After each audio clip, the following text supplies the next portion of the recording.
राजा तो मिल गया, धर्म की स्थापना भी हो गई, लेकिन क्या इतना ही पर्याप्त था?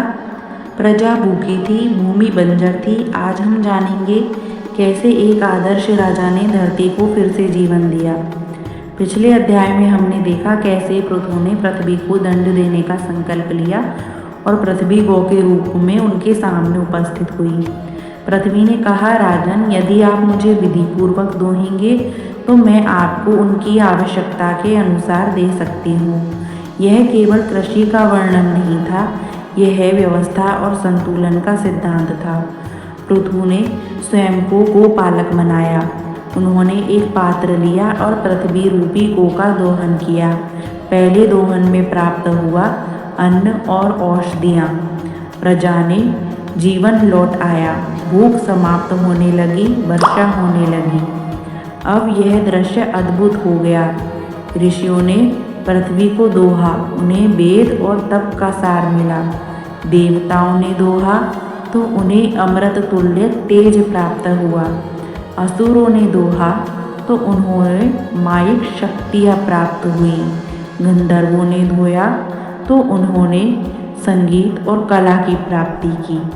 नागों ने दोहा तो विष और औषधि का ज्ञान हुआ। अर्थात पृथ्वी सबको वही देती है जिस भाव से उसे दोहा जाए।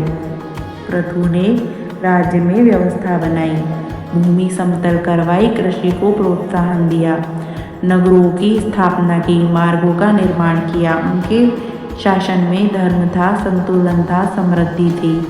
यही कारण है वे प्रथम राजा माने गए जिन्होंने संगठित राज्य व्यवस्था स्थापित की, क्योंकि पृथु ने भूमि को व्यवस्थित किया, उसे उपजाऊ बनाया, प्रजा का पालन किया। इसलिए इस धरती का नाम पड़ा पृथ्वी। यह नाम केवल भूगोल नहीं, यह कृतज्ञता का प्रतीक है।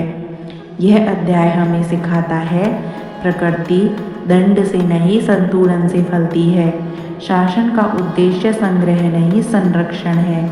धरती उसी को देती है जो उसे सम्मान देता है। राजा पृथु ने हमें सिखाया, सच्ची शक्ति में सेवा है। एक समय था जब अन्न नहीं था और एक समय आया जब समृद्धि लौट आई, क्योंकि एक राजा ने अधिकार नहीं, कर्तव्य निभाया। अगले अध्याय में जानेंगे कैसे पृथु ने यज्ञ और उनके जीवन का अंतिम चरण एक नई आध्यात्मिक ऊंचाई तक पहुंचता है। तब तक के लिए राधे राधे।